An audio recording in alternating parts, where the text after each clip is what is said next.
Bonjour et bienvenue à la critique exigeante pour cette review de la deuxième partie, même si c'était quand même, en tout cas bref, la review des épisodes 6 à 13 de Bleach, l'une des nouvelles saisons. Donc, j'étais pas sûr à l'époque, mais vraiment c'est 13 épisodes, la suite est plus tard, est-ce qu'encore 13 épisodes.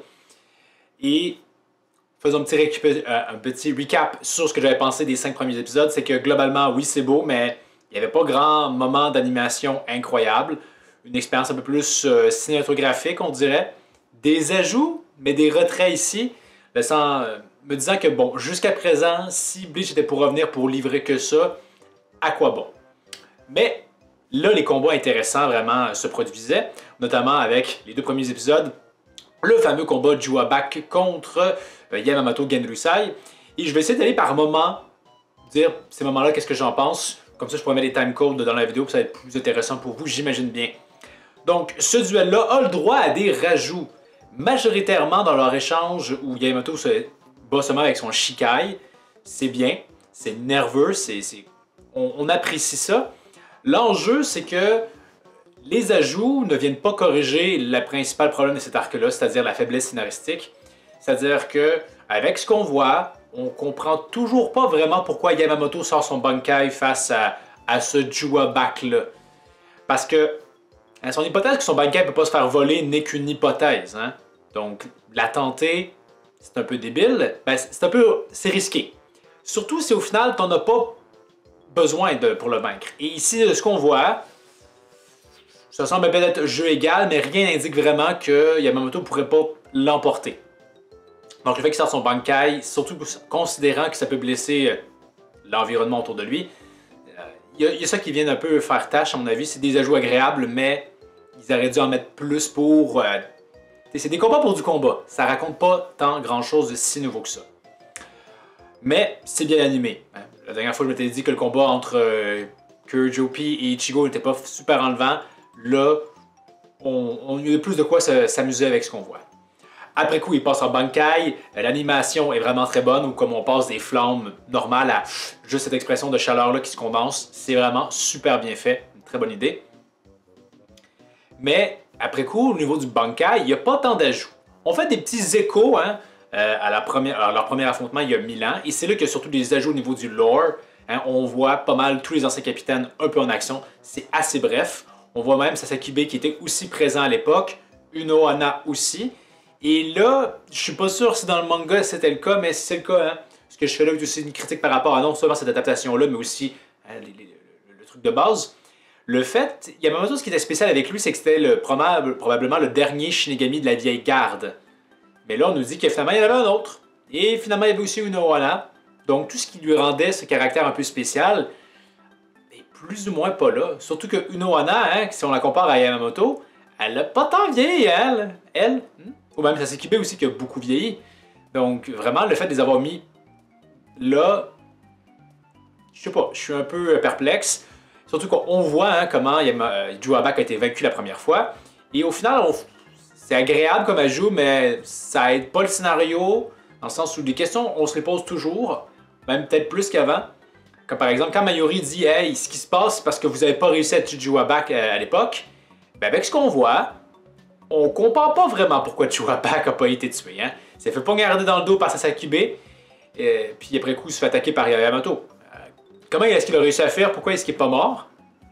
Aussi, des questions qu'on peut se poser, c'est pourquoi Yamamoto, Juwabak à l'époque, il n'est pas complètement pété comme on va le découvrir qu'il l'est. Pourquoi entre-temps, il y a eu soudainement ce boost de puissance-là? D'où est-ce que ça sort? On n'aura pas d'explication. Donc, c'est des beaux ajouts au niveau du lore, mais malheureusement, ils ne servent pas autant à l'histoire qu'il l'aurait dû. Et bon, comme je le disais, au niveau du combat Juwabak, Yamamoto dans le présent, il n'y a pas tant d'ajouts dans sa version Bankai. C'est bien animé. Surtout son dernier côté cardinal, je ne sais plus c'est lequel, Sud, qui est vraiment en jet. Ils ont bien réussi à sublimer, à rendre ça explosif. C'était pas trop mal, mais n'empêche, on n'a pas tant sublimé ce combat-là qu'il aurait pu l'être. Surtout que dans le manga, je trouve un des problèmes, c'est que Yamamoto veut en finir rapidement, mais non. Il prend vraiment son temps.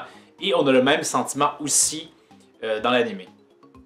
Et là, après coup, hein, révélation, Juwabak, le véritable, débarque. On a je pense, un ajout par rapport à sa discussion avec Aizen. Rien de tant formidable, honnêtement.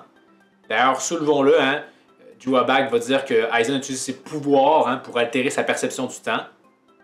Donc, est-ce que ça veut dire que Aizen est aussi suffisamment vieux là, pour avoir eu, on ne sait pas trop quand, il y a 1000 ans, présenté son Shikai à Juabak? Parce qu'il faut qu'il...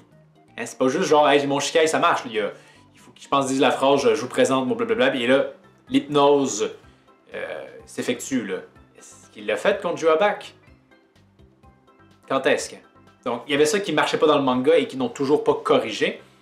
Et parlons du plus gros point de déception pour moi, il n'y a pas eu des ajouts dans le sens où, une fois que Juabak, le véritable, débarque et qu'il vole le Bankai de Yamamoto, comme dans le manga, Yamamoto abandonne. Il se lance vers Juabak et non, Juabak appelle son épée et là Yamamoto se dit ouais, hein, face à cette épée, je vais rien pouvoir faire et abandonne. C'était étrange dans le manga. Et l'anime a pas tant mieux réussi à retranscrire ça, juste l'espèce de résolution de dire comme genre, ouais, je gagne pas. Ce qui n'a pas beaucoup de sens parce qu'une fois découpé, hein, Yamamoto agrippe presque inconsciemment, hein, le bras de Juabak. Donc, a-t-il abandonné ou pas? Et c'est là que c'est dommage. Je pense que c'était un peu trop précipité. Ce duel-là dure à peu près un épisode. Ça dépasse un petit peu dans le suivant. Mais ils auraient dû allonger ça. Hein. Un Yamamoto qui, de peine et de misère, rien qu'avec son Shikai, tente quand même de se battre à un Juabak. Mais éventuellement, il aurait dû avoir son Bankai, mais il ne l'a plus. Et là, il meurt. Je sais pas, genre, Juabak brise sa lame ou réussit à le désarmer ou je sais pas trop quoi. Quelque chose d'enlevant, pas juste genre comme « Hey, tiens-toi de même, bouge pas, et je te tue. » C'est un peu navrant, honnêtement. Après coup, Ichigo débarque. En fait, non. La Soul Society se fait défoncer la gueule. C'est assez bien fait. On le sent vraiment, le désastre. C'est sûr que quand plus tard, on voit que finalement, hein, ils ont l'air quand même assez corrects après s'être tout fait buter comme ça. Ça jure un peu. C'est pareil dans le manga, mais je trouve que c'est un petit peu pire dans l'anime. Mais Ichigo débarque et il y a des ajouts de combat avec Juabak. Et justement, hein, Yamamoto qui fout que dalle contre Juabak, le véritable. Et Ichigo va échanger des coups avec ce dernier. Ça jure un peu. C'est bien animé. Et il n'y a rien à redire. Donc, pour cette séquence-là, très attendue, malheureusement, je pense que la barre n'a pas été suffisamment relevée. Il faut s'entendre, hein, ça aurait été pu être bien pire, mais on aurait espéré mieux, je pense bien. Après coup, la Division 0 débarque. De mémoire, Juabak l'avait annoncé. Ici, on n'en parle pas. Alors, on sait que c'est son plan, mais ici, on n'en fait pas mention. La Division 0 qui je trouvais pas tant bien mis en valeur dans cette introduction-là. Je sais pas. J'ai jamais vraiment tellement à cirer de ces derniers. Surtout que celui qui fait des lames et Kira qui fait du rap. Un peu comme Kilobi dans Naruto. Hein, en lecture, ouais, ok. Mais en animé, le rap, je déteste ça. Donc c'était pas particulièrement enthousiasmant. Également, ils ont conservé malheureusement, hein, le fait que le Bankai d'Ichigo est brisé. Mais ils vont couper, hein. Dans le manga, ils tentent de justifier que oui, c'est logique, hein. Ça a toujours été comme ça dans l'univers de Bleach, en mentionnant, hein, le Bankai de Ikkaku, de Lenji. Ici, on n'en parle même pas. Donc, c'est dire à quel point, on dirait qu'ils se sont dit, ouais, ça sert à rien, on perdra pas son temps là-dessus. Donc, c'est un drôle. C'est dommage. Je pense qu'ils auraient dû virer ça et remplacer ça par quelque chose d'autre, quitte à couper des éléments de dialogue. Là. Également, après coup, Unohana contre Zaraki Kenpachi. Ils ont à peu près rien changé. De mémoire, ils n'ont plus pas tant d'ajouts. C'est dommage. Je pense qu'il y aurait presque pu avoir un épisode dédié, honnêtement. Là. On arrête de faire des retours en avant et en arrière. Un épisode dédié de flashback seulement, où c'est Zaraki jeune et Unohana. En fait, la journée de Unohana, quand elle rencontre Zaraki, je pense que ça aurait pu vraiment bien le faire. Mais non, on a juste eu droit à peu près à ce que le manga nous avait offert. On comprend toujours pas plus c'est quoi le Bankai de Unohana. Donc ce passage-là était navrant dans le manga parce que Unohana, hein, c'était quand même un personnage qu'on se demandait bien qu'est-ce qu'on allait en faire. Hein, elle flanquait peut-être la frousse à Aizen, etc. Et finalement, ben, dans cet arc-là, très temporaire, on apprend que, hey, première Kenpachi, etc., ça n'a pas vraiment de sens avec sa fonction de médecin, etc. Tu bats contre Zaraki pour qu'Aizen sa pleine puissance, puis elle meurt. Voilà, fini. Surtout que ce combat-là, je trouve, la mettait pas tant en valeur que ça, parce qu'en finalement, on comprend pas trop non plus ce qui se passe, tout simplement. Et c'est là que c'est drôle, hein? Je le redirai jamais assez, les fleurs dans Bleach, c'était bien. Dans le filler avec les modes soul de Muramasa, non, pas Muramasa, juste les modes soul avec l'autre personnage que j'ai pas oublié, mais le dernier arc filler de Bleach jadis, on voit Unohana beaucoup plus en action à travers son régail. C'était vraiment plus enlevant que ce que l'anime a su nous offrir là, donc dommage. Donc ce passage-là dans le manga, c'était pas ouf. Ici, ils ont à peu près rien changé, donc c'est vraiment très dommage. Et finalement, dernière ligne droite de cette saison-là, si on veut, de Bleach, c'est Ichigo qui apprend ses origines qui servent à rien. Et voilà. Il n'y a pas eu de mémoire, beaucoup de changements par rapport au manga, que j'en sache. C'est toujours...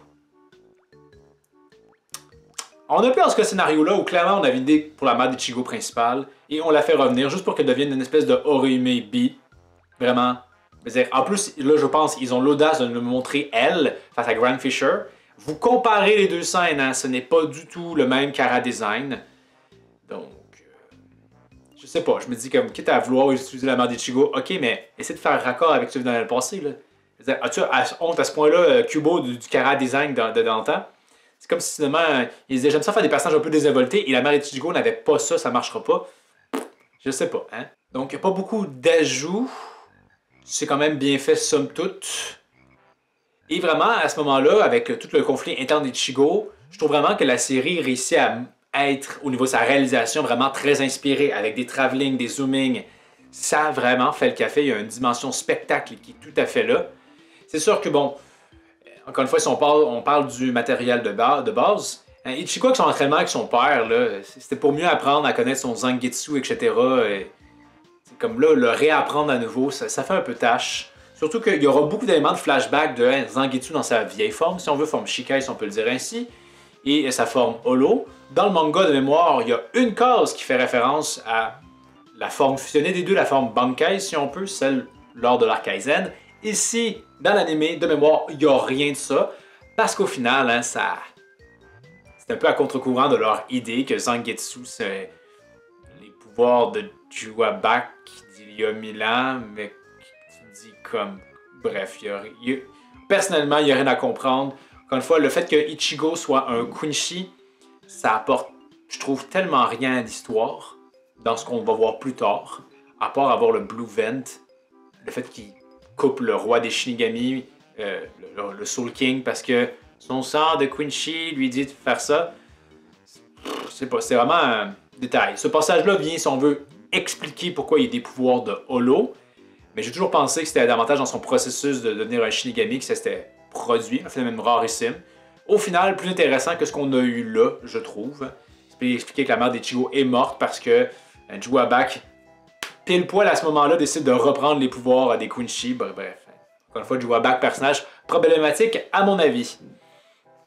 Et ainsi, Ichigo atteint son nouveau Zanpakuto, son nouveau Shikai double, et on a hâte de voir ça en action. Donc c'est vraiment bien animé. Cette deuxième partie-là remplit mieux ses promesses que les 5 premiers épisodes. On a enfin des duels un peu plus enlevants, bien foutus. Mais vraiment, là, je pense qu'une des forces de Bleach, c'est drôle, hein, c'était une série fleuve, mais une de ses forces, c'était ça rallonge, on prenait un peu plus le temps, ça respirait un peu mieux. Ici, c'est beaucoup plus rythmé, mais justement un peu trop. Et encore une fois, le matériel de base a besoin d'être surtravaillé. Il faut mettre des ajouts de combat et malheureusement, il n'y en a pas des tonnes, du moins pas assez. Et j'espère que ça n'est pas le standard pour la suite. J'espère qu'on voyait une amélioration qui continue à s'améliorer, même si j'ai bien peur qu'au contraire, hein, ils essaient de marquer l'esprit au début et après coup, ils se relâchent un peu, ça serait bien dommage. Mais vous, qu'est-ce que vous avez pensé de finalement le retour de Bleach? Est-ce que ça en valait la peine? Qu'est-ce que vous auriez fait de mieux? Qu'est-ce qui cartonne à votre goût? Qu'est-ce qui fait défaut? Donc, faites-moi en part dans les commentaires. Dernier point que je peux soulever, il y a des remixages des vieilles musiques. C'est intéressant parce que c'est comme du vieux avec du neuf, donc c'est vraiment une bonne idée de leur part. Donc, pour la prochaine critique exigeante, je l'ai finalement fait, j'ai fini la première saison de Golden Kamuy, et je pense que je pourrais bien livrer mon impression sur la chose, parce qu'il y a 3 autres saisons, mais c'est quand même un peu long, en espérant que les 2 autres saisons ne me fassent pas changer complètement d'idée sur la série. Donc, merci d'avoir regardé. N'hésitez pas à commenter, partager, vous abonner et plus encore. Et je vous dis à la prochaine. critique exigeante. いいから粉々に打ち砕くためや。